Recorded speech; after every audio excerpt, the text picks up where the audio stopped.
and welcome to all of our participants today. I'm Steve Sheehan of IBM. I am the co-chair of the Atlanta chapter, which is one of IAOP's most active hubs. We serve a diverse audience of providers, advisors, and customers across the Southeast. And we're delighted to see that we're joined today by so many members of our national audience. And I was particularly delighted to see that we also have participants from India, the UK, the Philippines, and Australia. So thank you all for joining us. This is truly a global organization. Today, our focus is on how the widespread and accelerating adoption of digital technologies is changing the services marketplace. Is this, and should this, change the way customers think about and buy outsourcing solutions?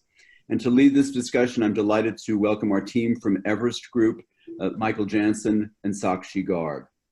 Michael is co-founder of Everest Group's research practice with a broad and varied career in the global services industry. He offers insights and analysis to enterprises and service providers alike, and he leverages his extensive experience identifying and understanding emerging trends to help organizations maximize their global services effort. Everest Group welcomed Michael back in 2017 after a successful decade serving as the Chief Research Officer at the Hackett Group and Market Track.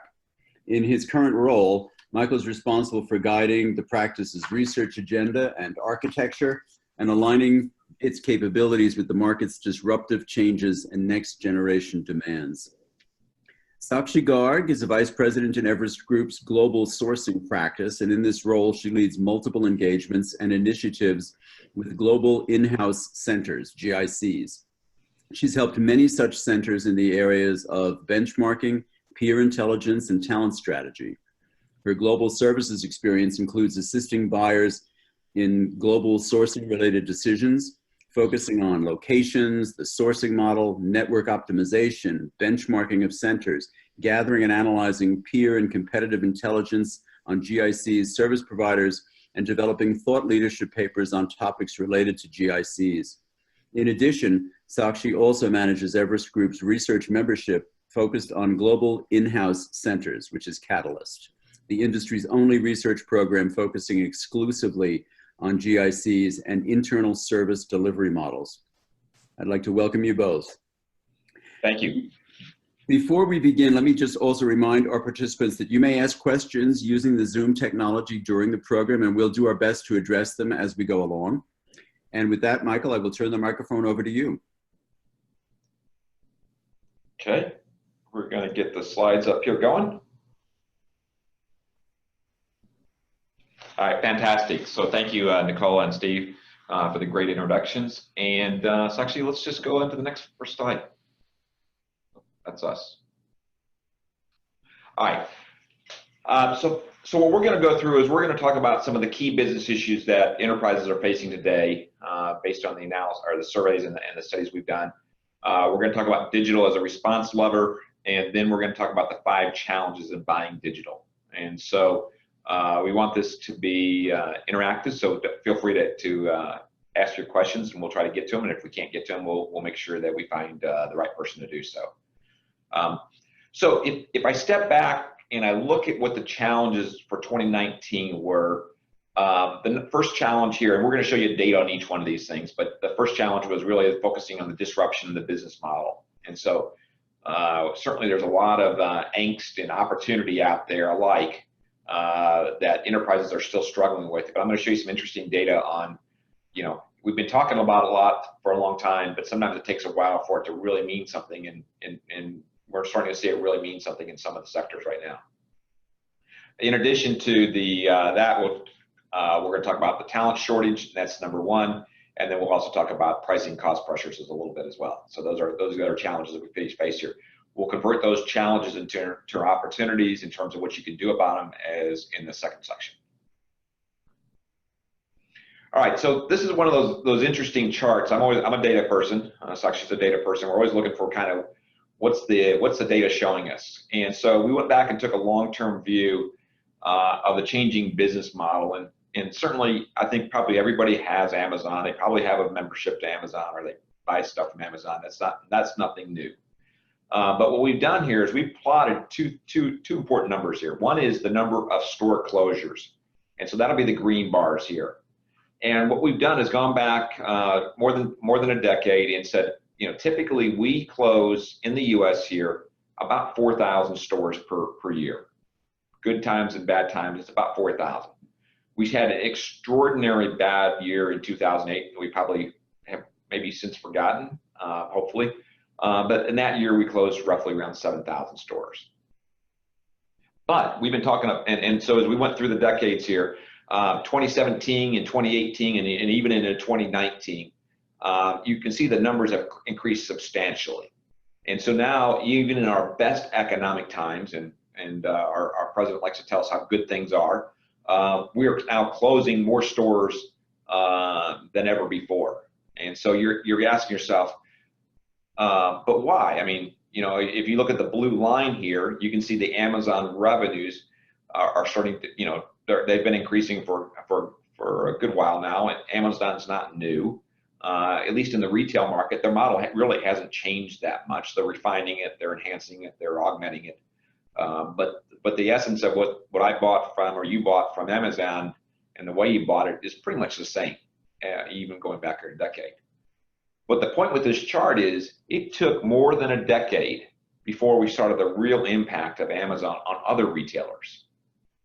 And so as you think about, the implications here is now that we're starting to see, large scale closings of retailers that finally, reach the tipping point of where they can no longer fake it anymore. And so as Amazon reached that scale point, with, again, nothing necessarily new, but having an impact on their competitors. Now, if I was to take that and think about that in the context of the same things going on in FinOps, with fintechs, in finance, in the financial services industry, same things happening in healthcare, the same things happening to a certain degree in the manufacturing industry as well. So the question I'll put out there and suggest that, people that say that business model disruptions, oh yeah, that's kind of, we thought about that and we fixed that problem. The reality is these things take more than a decade before the real implications of these problems really become to manifest. And I suspect in the financial services, it'll actually take more than a decade before we start to see banks shutting down or insurance companies that are really throwing in the towel. The same thing in healthcare. We're going to have overcapacity as new entrants come into place, and we'll have traditional competitors respond and become like the new startups, or become like the fintechs, if you will. But there will be implications. It's a question of how long does it take, and so what's the reaction time. So that's trend number one. The trend number two here is the talent challenge. And so I've talked to C-suite for a couple of decades now, and when you're really talking to the very top of the organization, so you're talking to the CFO, the EVP of HR, the CIO, or the CPO, let's call it that level, their perpetual challenges are talent and culture and talent. And the rationale is, over the long term, is if I get the right culture and I get the right talent. So if I have the right talent, I can create the right culture. But if I have the right culture and I have the right talent, I can do anything with the organization. And so, yes, technologies will come and go, but the right people will create the environment to be successful. In this chart, what we've done is we've shown that if you look at, and what this is called the JOLTS report from the U.S. Bureau of Labor, and what we're looking at here is the number of unemployed persons per job opening in the U.S. And what you'll see back in that same financial difficulty back in the 2008 period or 2009 period, you'll see that we had nearly 700 people looking for every 100 jobs. And that was, if you had friends looking for it, or if you were potentially affected by it personally, or somebody in your family, you remember that was tough times. It was hard to find a job, and it wasn't, things weren't moving very fast, and people were hunkered down, if you will. If you roll that forward all the way to 2019, what you're going to see there is that we've actually flipped the paradigm completely. And so, yes, we do have low unemployment levels. That's good news. But we've actually got to the point right now where there's only roughly 80 people looking for every 100 jobs. And so you've reached a point now where people are there's more there's more job openings than people actually looking for work. And I'll even argue on that 80 looking for 100, I'll even argue that 40 or 50 of those folks probably don't even really want a job. So these are government figures. A lot of those people that are in the job pool of job seekers are more likely looking to accommodate either government requirements for unemployment, or perhaps mom and dad that say get out of the basement and get a job. So perhaps the actual numbers are actually much more severe than are here. Michael, this is Steve. We have a question came in from the audience, and it's from one of our global participants. Does this, what you're describing, happen at the international level as well, or are you describing a largely North American phenomenon? Yeah, it's actually relatively similar in Europe. I don't have the numbers for Europe, but it's relatively similar, i.e. the talent challenge. If you're in India, is a particularly different scenario. India has a much different population pyramid, if you will. So they've got a lot more births and per 100,000 population, and so they actually suffer or benefit from the benefit of having still large graduating student pools. And so they have much more supply coming online than actually the world probably really knows what to do with. And so that is why the labor arbitrage is still a viable option to places like India.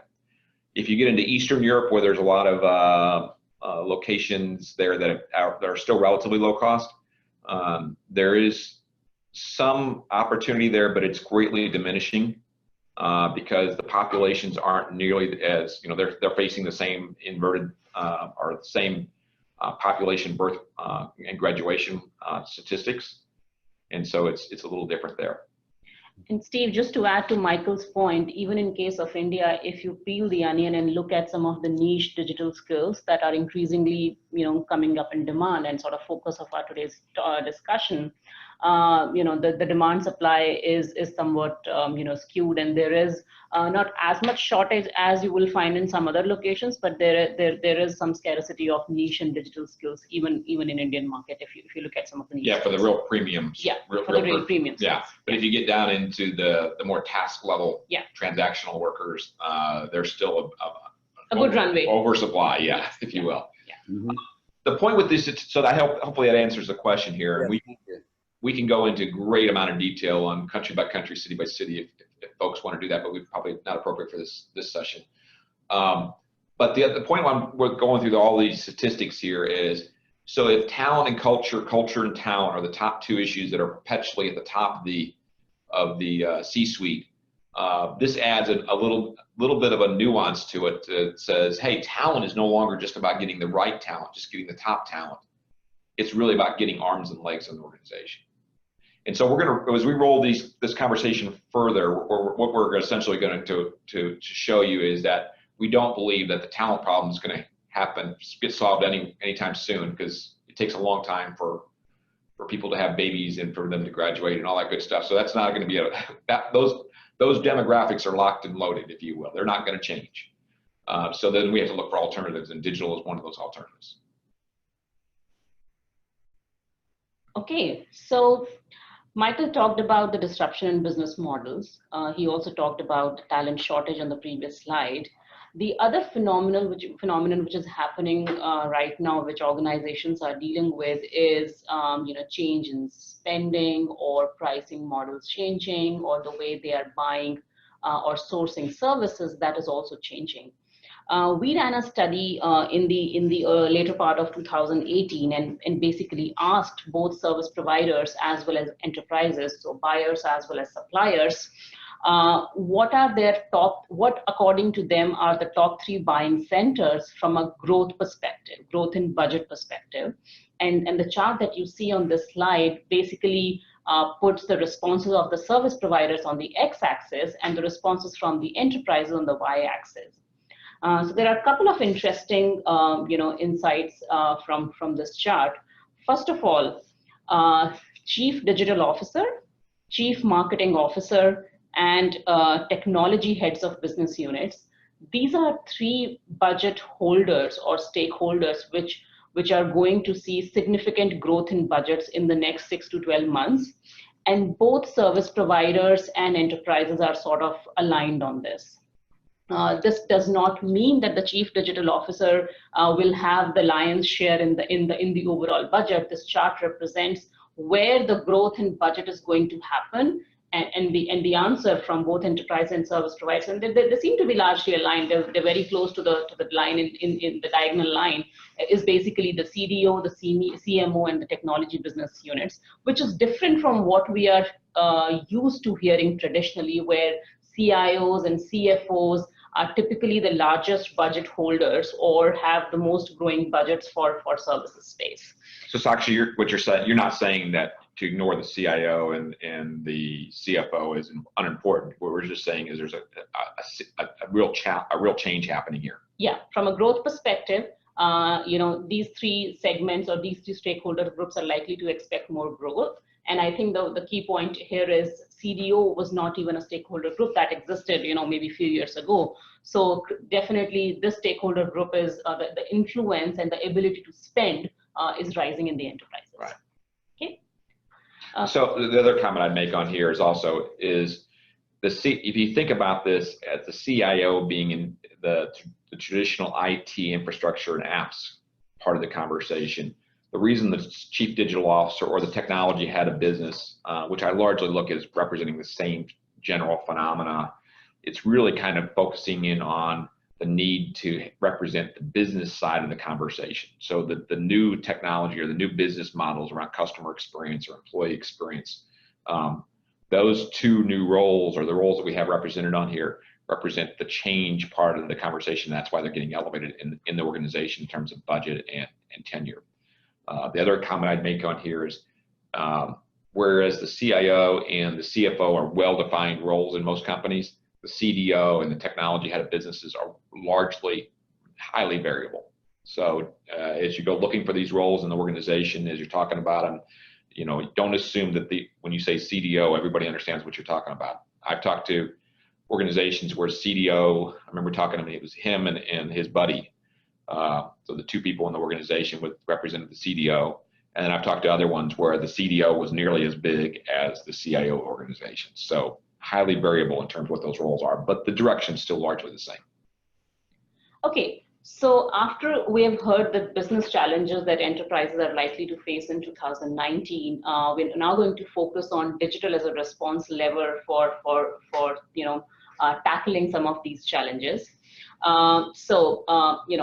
You've seen the left-hand side of the chart of the slide regarding the business. Sorry, Sakshi, Steve, let me just saw a question come in that was relevant to what we were just discussing. Do you have any data that shows what percentage of companies have a CDO? I heard a number yesterday. What was that number we heard? Yeah, so we have some statistics which suggest about 20 to 30% of the organizations have CDOs. And the share, and this is based on leading global enterprises, and the share has sort of gradually grown. I think a couple of years back, if you would have looked at the statistic, maybe it was in the range of 15 to 20%. So it has sort of gradually moved to the 20 to 30% bracket. But again, highly variable in terms of how you define that CDO role. Yeah. Thank you. Okay, I was saying that the left-hand side of the chart is what we were discussing in the previous section. We see there are three key response levers to tackle these challenges. First is around talent. And really, talent is the problem, but the solution also lies in talent management, which is around focus on productivity of the talent, focus on retention, focus on reskilling, upskilling, which is becoming so important as we see more and more transactional jobs getting, automated and so on and so forth. The second lever which we are going to focus on today is digital, which is adoption of digital, and we will be delving deep into this topic during the course of the presentation, and how the adoption of digital has led to sort of other questions around how do you buy digital, how do you source digital, and so on and so forth. The third lever which enterprises can leverage to tackle with these challenges is their sourcing decisions. How do they rebalance their sourcing portfolio through the combination of insourcing and outsourcing models, at the same time dealing with the changes in the pricing models, the changes in the way delivery is happening. So how do you optimize your sourcing portfolio to sort of handle these business challenges? But we'll focus more on digital as a lever to tackle with these business challenges in the rest of the presentation. Okay, so we said digital is one of the key levers for tackling with these business challenges. We also asked in that same study, what are your key digital priorities? And we wanted to see how aligned the service providers are with enterprises as far as the understanding of digital priorities for enterprises for 2019. And a similar chart, like you saw earlier, x-axis represents what service providers believe are the digital priorities of the enterprises, and the y-axis represents what enterprises told us as their digital priorities. And there are sort of a couple of clusters here. First is the cluster around big data and analytics, automation and cloud solutions. These are the technologies which are sort of slightly more, I would say, generic in nature, in the sense that they have more broader utilities. And those three technologies are the ones which are sort of being considered as their priority, digital priorities for 2019 by both enterprises and service providers. So that's the first point. The next set of technology that is attracting investment is mobility, cybersecurity, and advanced automation, which includes AI, cognitive, machine learning, and so on. Now, these technologies in the second category are more specialized, and they are attracting interest from both enterprises as well as service providers. This also opens up, to another sort of challenge around where do you get some of these niche technologies, AI, cognitive, and you need a certain set of vendors that can only sort of provide these kind of technologies. And then finally, the lowest priority in the analysis was blockchain. Now, it's a buzzword, we hear it very often, but it is not still among the key priorities for both enterprises and service providers. It is very interesting to see that the blockchain is towards the lower part of the diagonal line, which means basically it is an important, service providers believe it is an important priority, giving it more importance than probably enterprises. So in terms of digital priorities, big data and analytics, automation and RPA, and Michael is going to spend considerable time on RPA in the subsequent slide, and cloud solutions are the key digital priorities which are hot and which both service provider and enterprises sort of want to focus on in the next 6 to 12 months. Sakshi and Michael, you'll know when's the right time to address it, but we do have another question that came in, which is, could you share some insights on pricing models, such as what are new pricing models versus old pricing models that would respond to some of these challenges? Yeah, absolutely. So we have a section on pricing, and we'll hit that in about 6 slides, something like that. Yeah. Excellent. Thank you. Okay, so one of the questions we get, and one of the things we struggle with, and quite frankly, I always find a little frustration even from my perspective, is what is digital? And so, in some ways, it looks like everybody splashed on digital on everything they have, and let's go digital, let's go digital. And, you could argue that, I got my first digital phone like 20 years ago. We've been going digital for many decades. But the reality is, digital has been kind of whitewashed onto everything right now. So we want to provide a layer of way to think about it in a holistic view from an enterprise perspective and what's available. So as we go layer by layer up this, we'll have different perspectives how digital comes together. So the first layer we want to talk about is the performance layer. And so that's your traditional, hey, let's have the ability to drive scalability and performance. It's the network, it's the cloud, it's the DevOps, okay? It's the ability to have the engine work for the organization. As you move up beyond that, then you move in what we call the automation layer. And so there's, RPA resides in this layer. A lot of things happening with the RPA, and we'll spend some time talking about that one specifically, but it's really about driving process efficiency. As you move up from there, you get into the insights layer, and you get into business intelligence, you get into analytics, process mining. It's all about driving decisions, okay? And then as you add in the last layer, that's really going to be the interaction layer.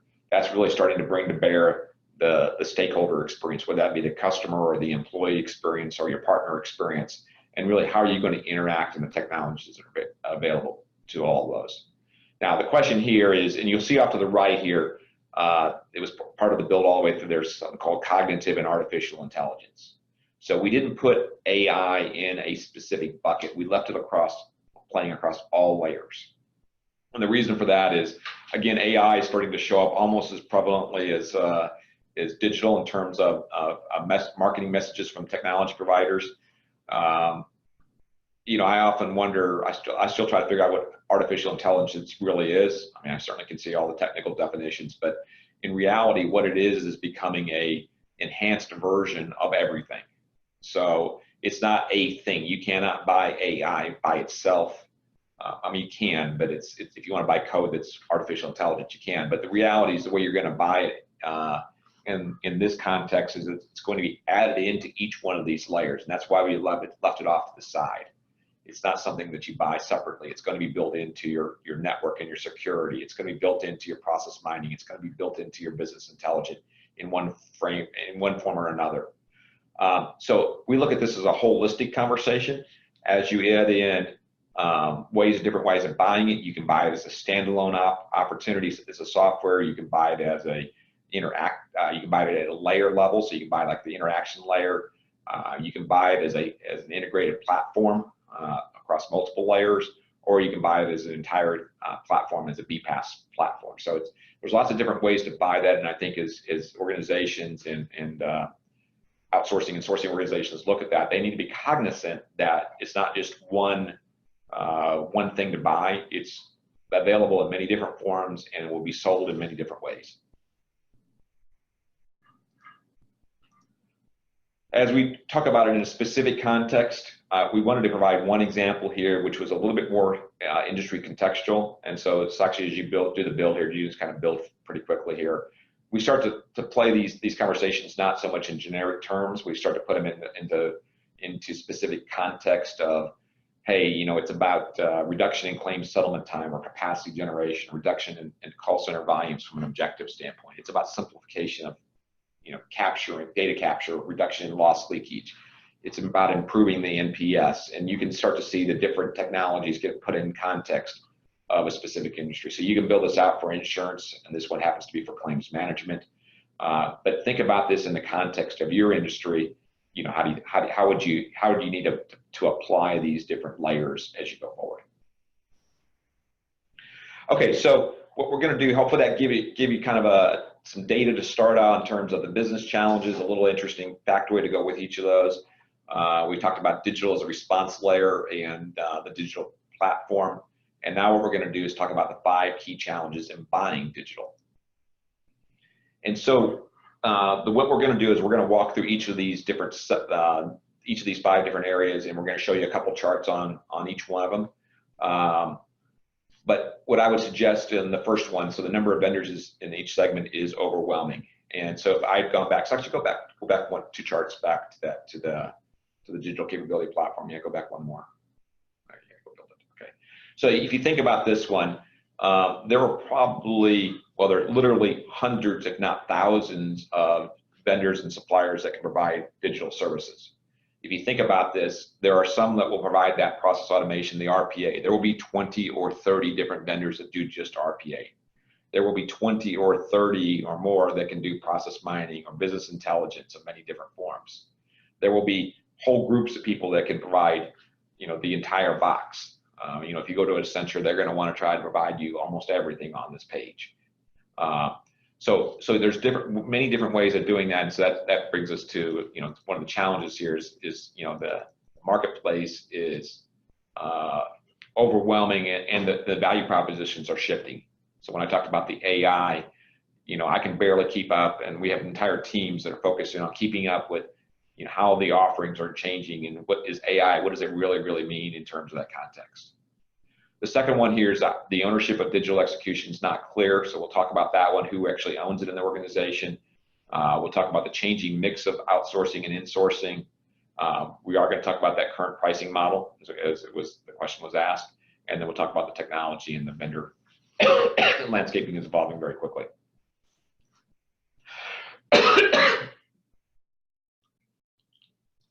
So one of the challenges in that whole digital capability platform that we showed you is the fact that when I ask who owns this, so if I'm in front of a live audience, I'll ask them, well, who owns this platform? And the question is not, it's a kind of a trick question, because the answer is everybody owns it, and at the same time nobody owns it. So there is a perspective that digital is responsibility of the function. So is it the responsibility of HR or finance or sales or any of the functional views? They actually should own the problem. They are responsible for producing the best level of service for whatever they do. Another perspective would say, well, geez, it's all technologies, Michael. It should be IT that owns it.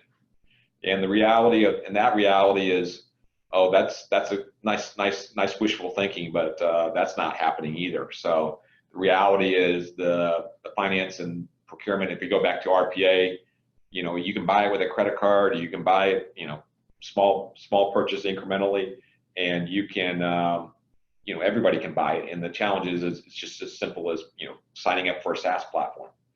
Another group that's going to own the digital platform is the business or business operations groups. So they have a vested interest in producing, they're responsible for the P&L or the business livelihood or the success of the business. Or you have the GIC or the shared services or the GBS organization. They all have, because they have large chunks of the staff and responsibility of the infrastructure services layer, they will also feel like they have responsibility for putting this on. So this often leads to what I call the digital disasters. And so we don't have a slide on digital disasters, but I like to talk about it in the context of, if everybody owns it, that means nobody owns it, and you've got complete chaos going on. And so, Michael, a question from the audience is, would this not be the CDO's responsibility for those? Of course it is. Of course it is. They'd be part of the IT organization, and yes, they would be partially responsible and part of the problem. They're probably more, depending on the version of the CDO that we're talking about, they probably are probably given more responsibility for task of sorting out all these different other priorities in a well-constructed model. But I still think even in the most optimistic scenario, is there's still going to be somebody with a credit card out there doing their own thing. Yeah, and CDO in an ideal scenario should be responsible for owning that the employee or the end user customer is getting. The nuts and bolts of how that experience is created using an RPA, using a chatbot, using a virtual agent, that CDO may or may not own. Okay. So the follow-up question from the participants, isn't it the digital executive's sole priority? I would suggest it Steve, you're in the marketplace too. Yes. I'll let you add to that, but it's in my mind, it's still a TBD, and it's very contextual depending on which organization you're part of. I don't know if you have a perspective on that. Well, I think it would be part of the compounding nature of disruption, right? When models like this are disrupted, the generally reliable lines of accountability are also disrupted. So accountability becomes unclear, and sometimes it's a land grab, and you'll see it land in one function or another. But we're all, I think, organizations, the enterprises are coping as best they can with the phenomenon of the digital world and digital commerce and the global economy, and how the organization responds effectively to all of that. So as you've seen, you showed earlier that there are different buyers than the ones we engaged with before. The transformation, the revolution that you're describing has affected everything, including the roles, and when the roles are affected, the accountability is disturbed as well. Yeah, so in a purist answer, but isn't the digital executive sole proprietary? I think no way. I'd say the answer is no to that question. Ideally, they have probably the best view of sorting it out. Yeah. But they don't own it. no way. Okay. Okay, so the second part of this was, taking a shot at one of the segments, and one of the hot segments we're dealing with, and is constant part of the engagement with our clients, is on the RPA. And so we just put in here a sample example of one of the circles from the digital capability platform we showed a couple slides ago. And just to give you an idea, I believe when we started the peak matrix for RPA, I think it had 8 participants in 4 years ago, and I forgot how many are on here, but I think there's like 24, some mid-20s on here right now. So it's ever expanding, and the capabilities and the expectations for what RPA does or has done has been rapidly changing. So when you look at the vendors that are up in the upper right, the UiPath, Automation Anywhere, they've had extremely stellar growth functions on here. In my mind, when I look at a chart like this, I sit there and say, wow, this is interesting. But at the same time, I say, I wonder how many of these vendors will actually make it to the next step. And so, I even see another one on there, title, I'm not even sure who they are, Another Monday. You almost got to wonder about that name itself. But and the point isn't to make fun of any one vendor, I guess, but to look at this as an industry and realizing that there are certainly going to be platforms, or that there will be a couple of the vendors that have build out a platform, and then there will be several that build out niche solutions, so very industry specific or very function specific, that survive all of the investment cycles that are coming up. There will be a number of these vendors that will actually get acquired. And in fact, I think if you look at the notes there, that some of them are already being in the process of that happening. So you almost got to keep the scorecard fresh, and I struggle with keeping up with all the names that are on here, and I rely on our specific SMEs to help decipher all this. And if I can't do it, my suggestion is it's probably difficult for your organization. So feel free to reach out to our teams, and they can help you to walk through each of these dots and who they are and how they're working. The other comment I want to make on here, and this is a really comment on what we've labeled as the RPA virtuous circle. So while we're doing a drill down on this section here, I just wanted to give you a visual of what this is really happening here. So just a few years ago, these companies had like single-digit millions of revenue. They had staffs of 10, 50, 100 staffs. And I think some of these now are they're exceeding over $1 billion in revenue. The market investments into them are now exceeding $1 billion. And what's happening here is they're getting all this investment because the software platforms are becoming more sophisticated. The client demand is there because the value is there. So the demand is significant and it's real. As that happens, Wall Street and Silicon Valley get excited and they invest more capital that's being infused. Then the RPA firms, or the RPA/AI firms, now as you might have to start thinking about them as, they start to provide, they have the ability to go out and buy and consolidate other value propositions, or they can have the investments to build. So their staffs become, greatly enhanced with all that investment, which allows their software platforms to get more sophisticated, which allows more client value proposition, which allows more capital to happen, which allows more, and you can go on and on and on. And so right now we're in what sometimes it's referred to by other firms as the hype cycle, but we're certainly in the rapid growth here.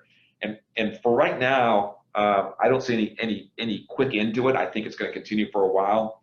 I think there will be some casualties along the way, so keep your eyes open on that. If we go to the next slide here, this is what I was referring to on the AI aspects of it. And so what we've done here is we've layered in different segments within the RPA or the digital workforce, if you will, here. And we've also indicated what's the level of RPA versus cognitive AI in the conversations. And so, this is an ever-changing chart as well. But if you think about this, AI will become more and more prevalent in each one of these layers. And so each solution is going to be a little different. Each one's going to be a little more contextual to what you need specifically. And again, I don't believe AI is one thing. I think it's almost like a philosophy or an art. but it is increasing the sophistications of all these different layers. So again, stay tuned on that one, and we'll see where they are. The other part I put in here is I put a little bit of a business case in here in terms of the outcome and the end state here. And one of the challenges we have here is the kind of clients are always asking about is, how do you build a business case and how do you know where to start and stop? And so this was something I pulled out of one of our more detailed decks.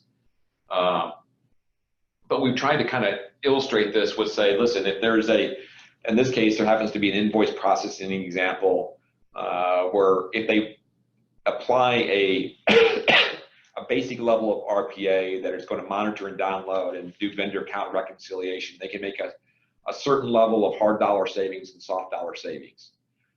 They can continue to invest and get some intelligent document processing. They can digitize and extract invoices or data from the invoices. That adds another layer. They can add another layer in chatbots. But at some point, you can keep on adding the technology, and the investment goes up and up and up and up in each one of these layers. And at some point, in each and every example, you're going to run into a problem where the investment and the incremental cost exceeds the benefit. And not to say that AI is not, this is just an illustrative example. It's not to say AI is where you're going to reach it. It's just that AI, in this case, may be the point that you reach that end point of diminishing returns. So now the other point I make on here, so it's not a statement about AI is better or worse than IDP. It's just a statement of you got to build the business case and continue to look at different combinations and permutations. And then when you do it this year, make sure you redo it next year or the year after, because it's going to change. Okay. The other part of it is, and this is part of the way to think about this is, and this is a functional viewpoint from an F&A group, is break this out here in terms of process automation potential. And I don't know that the sourcing groups themselves will be doing too much of this by themselves, but I think having a framework as they work with the business partners, such as their finance group, having a way to think about how we're going to segment this and what we're going to tackle. First thing. So if you're going to do an outsourcing deal with a vendor, they should have a picture that looks just about like this. It talks about the opportunity, and then they can go through to do the business case, which I had on the previous page, for each and every one of those conversations and the risk reward that's associated with that and the opportunity. So again, I wanted to provide a little bit more detailed tools here, if you will. But I just, in the whole idea of running down to the RPA was just to drive that depth that you can go into.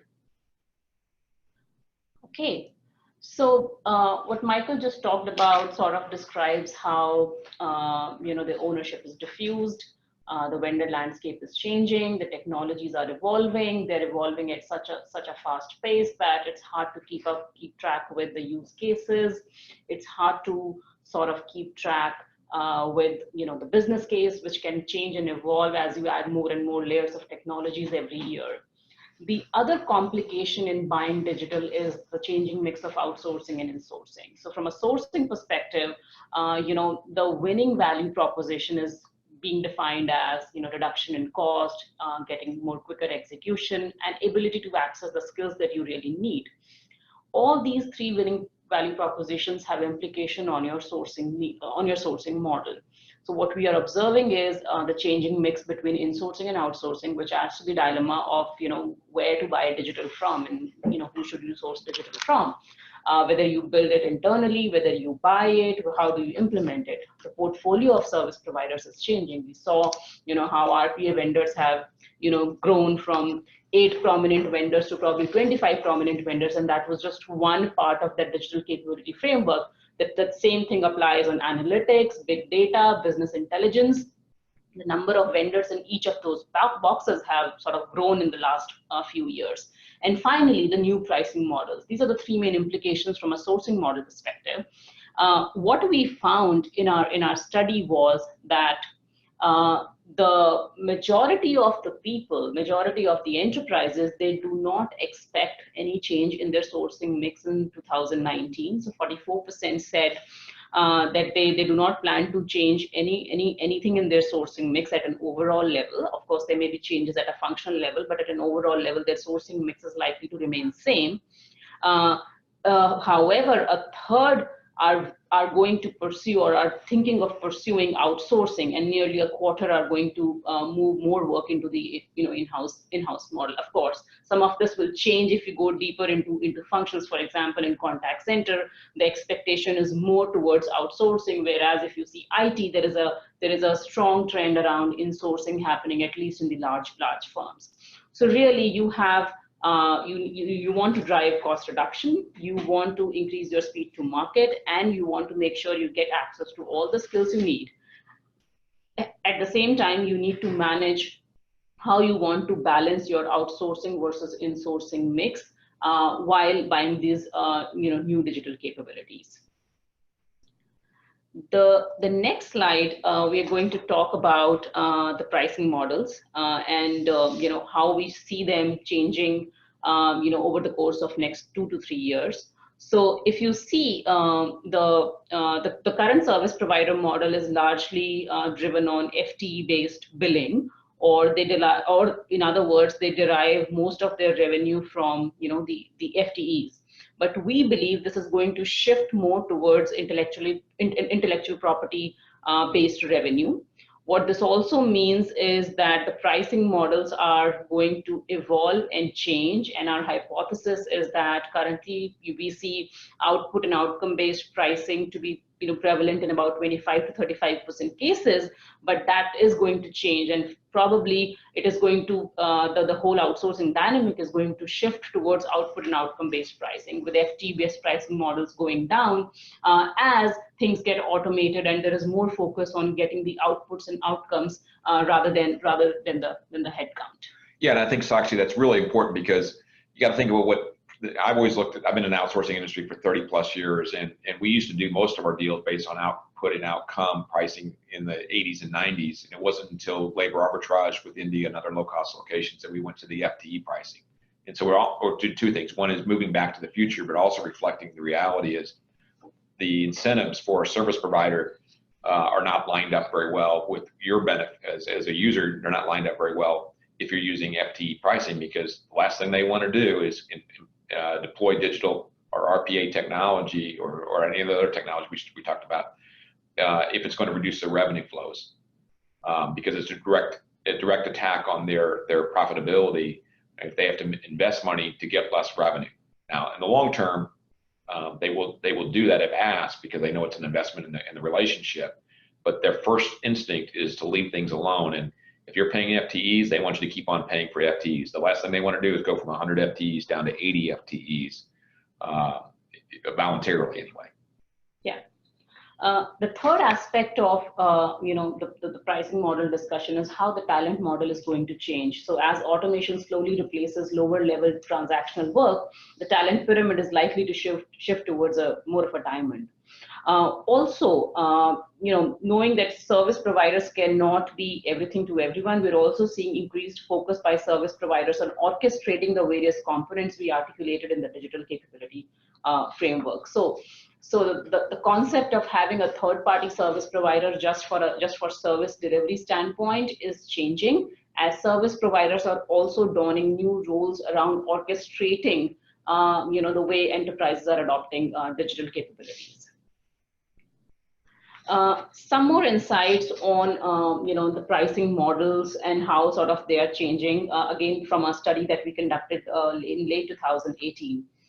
So as you're looking to evolve your outsourcing arrangements, buying digital, or evolving your pricing models with the service providers, the first and foremost thing is to critical thing is to understand what success looks like for your organization and make sure your pricing model aligns to that, so that your service provider is working towards the same objectives. Second, while all service providers we typically talk to, they say they are welcoming discussions on changing from traditional FT-based pricing models, as Michael was saying, it's more of a talk than sort of actual reality. Most changes to pricing are actually initiated by enterprises.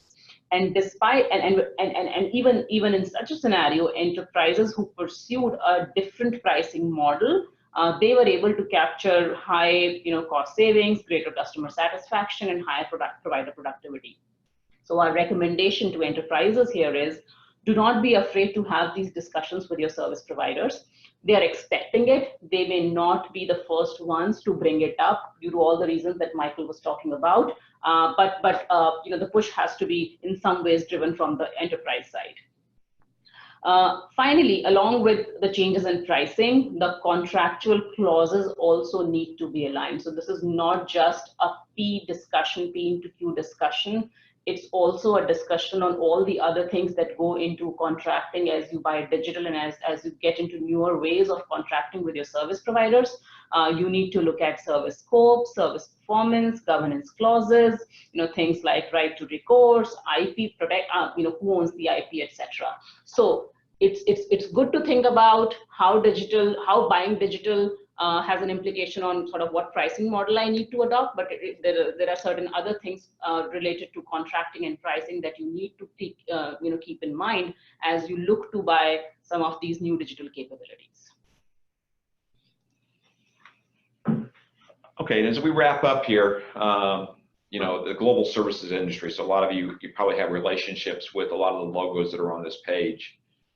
If you go back to my early career and go back into the days when EDS was the founder of this industry and then became Pro Systems and CSC, IBM, ACS, Capgemini, you quickly realize that almost none of those made it to the next labor arbitrage. Certainly you have IBM, but you see a whole new cast of characters. EDS is gone, CSC doesn't exist, ACS doesn't exist, Pro Systems, Capgemini made the transition too, I'm sorry. But you see new folks like Infosys, WNS, Genpact, to mention a lot of others up there. And as we go to the digital, we're asking ourselves, what's the next layer going to look like? And so we're beginning to see some winners and losers in that conversation. We didn't go ahead and name them here, but given the time format in the audience, but happy to do that in terms of where we think things are moving in terms of which vendors and which suppliers as we go forward here. The one thing I will tell you though is the ones you see in the middle will not be the ones you see on the right. And so over time, value propositions change and vendors have more or less success, which indicates their go forward capability. So it's a lot of fun to keep track of all this stuff. I showed you the RPA, which is a drill down on one little sliver of the digital capability platform. That one's just I can't keep it up myself. I have to go to the team and ask what's happening here, what's happening here, what's happening, and they can give me a new answer. Then it's a new one, a couple weeks later. All right, so with that, I think we're any final questions and answers. Otherwise, I'll turn it back over to Steve. We have nothing in the question queue right now, Michael and Sakshi. Thank you both very much. This is a time of great disruption and great opportunity, and you've really given us some very interesting ways to think about it and to chart the path we're all taking through engaging with this. I have one question that just came in. Yes, could we access this PowerPoint later in IAOP? And Nicole, I understand the answer to that is yes, these slides will be posted on the website. Yes, it will. The slides will be posted on the website in our Knowledge Center and on the Atlanta chapter page. Excellent. I hope you guys, first of all, thank you, the audience, a highly interactive group today. This was very, very helpful to us, and I hope you're going to respond to the invitation you'll receive to provide feedback on the program. Those responses are really very helpful to us. I also hope that you will be able to join us again in the coming months as we continue discussions of this quality. We're looking very much forward to assembling again on October 17th. If you'd like to mark your calendars now, we're going to revisit a topic we took up 2 years ago for some of the faithful members of our audience who helped us then look at what some of the issues were in terms of defending outsourcing itself as members of this industry, and what some of the societal and political pressures were being applied to our industry and how we were responding.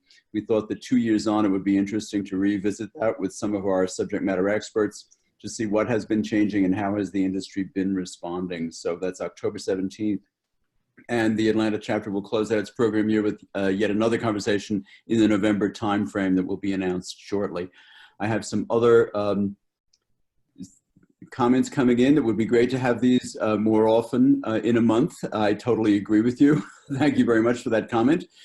We struggle to keep the programs coming and relevant, but we're very lucky when we have programs like today. And I want to thank Everest Group for fielding such an excellent team with such a good conversation.